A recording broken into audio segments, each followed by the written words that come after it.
The Temple of Prosperity. The reader who has followed the course of this book with a view to obtaining information on the details of money-making, business transactions, profit and loss in various undertakings, prices, markets, agreements, contracts, and other matters connected with the achievement of prosperity will have noted an entire absence of any instruction on these matters of detail. The reason for this is fourfold, namely, first, details cannot stand alone, but are powerless to build up anything unless intelligently related to principles. Second, details are infinite and are ceaselessly changing, while principles are few and are eternal and unchangeable. Third, principles are the coherent factors in all details, regulating and harmonizing them, so that to have right principles is to be right in all the subsidiary details.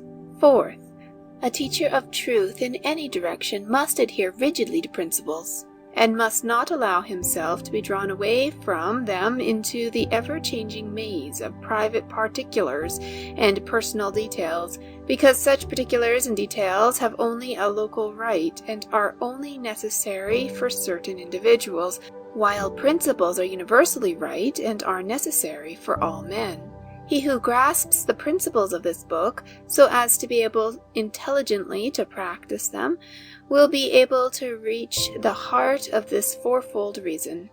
The details of a man's affairs are important, but they are his details or the details of his particular branch of industry, and all outside that branch are not concerned with them. But moral principles are the same for all men. They are applicable to all conditions and govern all particulars. The man who works from fixed principles does not need to harass himself over the complications of numerous details. He will grasp, as it were, the entire details in one single thought, and will see them through and through, illuminated by the light of the principle to which they stand related, and this without friction, and with freedom from anxiety and strain. Until principles are grasped, details are regarded and dealt with as primary matters, and so viewed they lead to innumerable complications and confused issues. In the light of principles, they are seen to be secondary facts, and so seen all difficulties connected with them are at once overcome and annulled by a reference to principles. He who is involved in numerous details without the regulating and synthesizing element of principles is like one lost in a forest, with no direct path along which to walk amid a mass of objects. He is swallowed up by the details, while the man of principles contains all details within himself. He stands outside them, as it were, and grasps them in their entirety, while the other man can only see the few that are nearest to him at the time. All things are contained in principles. They are the laws of things, and all things observe their own law. It is an error to view things apart from their nature. Details are the letter of which principles are the spirit. It is true in art, science, literature, commerce, as in religion, that the letter killeth, the spirit giveth life. The body of a man, with its wonderful combinations of parts, is important, but only in its relation to the spirit. The spirit being withdrawn, the body is useless and is put away. The body of business, with all its complicated details, is important, but only in its relation to the verifying principles by which it is controlled. These withdrawn, the business will perish. To have the body of prosperity, its material presentation, we must first have the spirit of prosperity, and the spirit of prosperity is the quick spirit of moral virtue. Moral blindness prevails. Men see money, property, pleasure, leisure, etc., and mistaking them for prosperity, strive to get them for their own enjoyment. But when obtained, they find no enjoyment in them. Prosperity is at first a spirit, an attitude of mind, a moral power, a life, which manifests outwardly in the form of plenty, happiness, joy.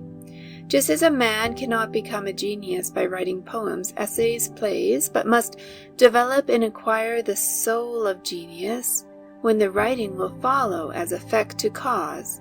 So one cannot become prosperous by hoarding up money and by gaining property and possessions, but must develop and acquire the soul of virtue, when the material accessories will follow as effect to cause.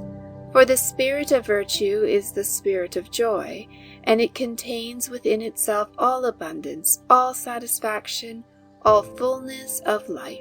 There is no joy in money. There is no joy in property. There is no joy in material accumulations or in any material thing of itself. These things are dead and lifeless. The spirit of joy must be in the man, or it is nowhere. He must have within him the capacity for happiness. He must have the wisdom to know how to use these things and not merely hoard them. He must possess them and not be possessed by them. They must be dependent upon him and not he upon them. They must follow him and not he forever be running after them. And they will inevitably follow him, if he have the moral elements within to which they are related. Nothing is absent from the kingdom of heaven. It contains all good, true, and necessary things, and the kingdom of God is within you. I know rich people who are supremely happy because they are generous, magnanimous, pure, and joyful. But I know also rich people who are very miserable, and these are they who looked to money and possessions for their happiness, and have not developed the spirit of good and of joy within themselves. How can it be said of a wretched man that he is prosperous, even if his income be £10,000 a year? There must be fitness and harmony and satisfaction in a true prosperity. When a rich man is happy, it is that he brought the spirit of happiness to his riches, and not that the riches brought happiness to him. He is a full man with full material advantages and responsibilities, while the miserable rich man is an empty man looking to riches for that fullness of life which can only be evolved from within. Thus prosperity resolves itself into a moral capacity, and in the wisdom to use rightfully and enjoy lawfully the material things which are inseparable from our earthly life. If one would be free without, let him first be free within. For if he be bound in spirit and weakness, selfishness, or vice, how can the possession of money liberate him? Will it not rather become in his hands a ready instrument by which further to enslave himself? The visible effects of prosperity, then, must not be considered alone, but in their relation to the mental and moral cause. There is a hidden foundation to every building. The fact that it continues to stand is proof of that. There is a hidden foundation to every form of established success. Its performance proves that it is so. Prosperity stands on the foundation of character, and there is not in all the wide universe any other foundation. True wealth is weal, welfare, well-being, soundness, wholeness, and happiness. The wretched rich are not truly wealthy. They are merely encumbered with money, luxury, and leisure as instruments of self-torture. By their possessions they are self-cursed. The moral man is ever blessed, ever happy, and his life viewed as a whole is always a success. To this there is no exception, for whatever failures he may have in detail, the finished work of his life will be sound, whole, complete, and through all he will have a quiet conscience, an honorable name, and all manifold blessings which are inseparable from richness of character, and without this moral richness, financial riches will not avail or satisfy. Let us briefly recapitulate and again view the 8 pillars in their strength and splendor. 1. Energy, rousing oneself up to strenuous and unremitting exertion in the accomplishment of one's task. 2. Economy, concentration of power, the conservation of both capital and character, the latter being mental capital and therefore of the utmost importance. 3. Integrity, unswerving honesty, keeping inviolate all promises, agreements, and contracts apart from all considerations of loss or gain. 4. System, making all details subservient to order, and thereby relieving the memory and the mind of superfluous work and strain by reducing many to one. 5. Sympathy, magnanimity, generosity, gentleness, and tenderness, being open-handed, free, and kind. 6. Sincerity, being sound and whole, robust and true, and therefore not being one person in public and another in private, and not assuming good actions openly while doing bad actions in secret. 7. Impartiality, justice, not striving for self, but weighing both sides and acting in accordance with equity. 8. Self-reliance, looking to oneself only for strength and support, by standing on principles which are fixed and invincible, and not relying upon outward things, which at any moment may be snatched away. How can any life be other than successful, which is built on these 8 pillars? Their strength is such that no physical or intellectual strength can compare with it, and to have built all the 8 perfectly would render a man invincible. It will be found, however, that men are often strong in one or several of these qualities, and weak in others, and it is this weak element that invites the ignorant to attribute, for instance, a man's failure in business to his honesty. It is impossible for honesty to produce failure. The cause of failure must be looked for in some other direction, in the lack and not the possession of some good and necessary quality. Moreover, such attribution of failure to honesty is a slur on the integrity of commerce, and a false indictment of those men, numerous enough, who are honorably engaged in trade. A man may be strong in energy, economy, and system, but comparatively weak in the other 5. Such a man will just fail of complete success by lacking one of the 4 corner pillars, namely integrity. His temple will give way at that weak corner. For the first 4 pillars must be well built before the temple of prosperity can stand secure. They are the first qualities to be acquired in a man's moral evolution, and without them the second 4 cannot be possessed. Again, if a man be strong in the first 3 and lack the 4th, the absence of order will invite confusion and disaster into his affairs, and so on with any partial combination of these qualities, especially of the first 4. For the second 4 are of so lofty a character that at present men can but possess them with rare exceptions, in a more or less imperfect form. The man of the world, then, who wishes to secure an abiding success in any branch of commerce or in one of the many lines of industry in which men are commonly engaged, must build into his character, by practice, the first 4 moral pillars.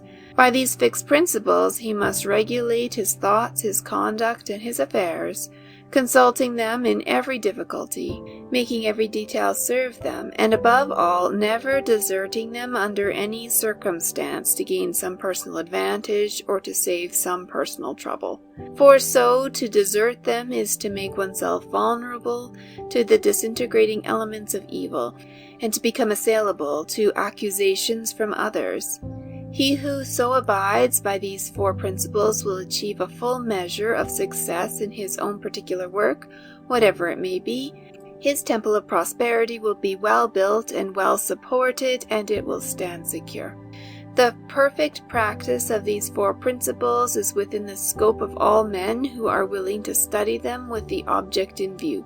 For they are so simple and plain that a child could grasp their meaning, and their perfection in conduct does not call for an unusual degree of self-sacrifice, though it demands some self-denial and personal discipline, without which there can be no success in this world of action. The second 4 pillars, however, are principles of a more profound nature, are more difficult to understand and practice, and call for the highest degree of self-sacrifice and self-effacement. Few at present can reach that detachment from the personal element which their perfect practice demands. But the few who accomplish this in any marked degree will vastly enlarge their powers and enrich their life, and will adorn their temple of prosperity with a singular and attractive beauty which will gladden and elevate all beholders long after they have passed away.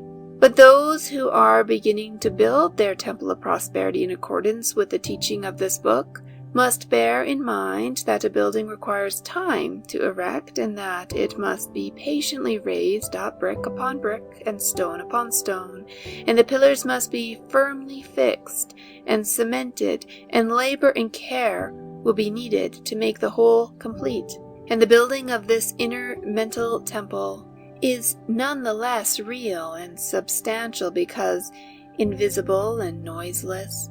For in the raising up of this temple, as of Solomon's, which was 7 years in building, it can be said there was neither hammer nor axe nor any tool of iron heard in the house while it was in the building.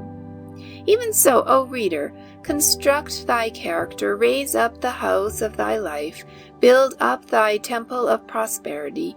Be not as the foolish who rise and fall upon the uncertain flux of selfish desires, but be at peace in thy labor, crown thy career with completeness, and so be numbered among the wise who, without uncertainty, build upon a fixed and secure foundation, even upon the principles of truth, which endure forever.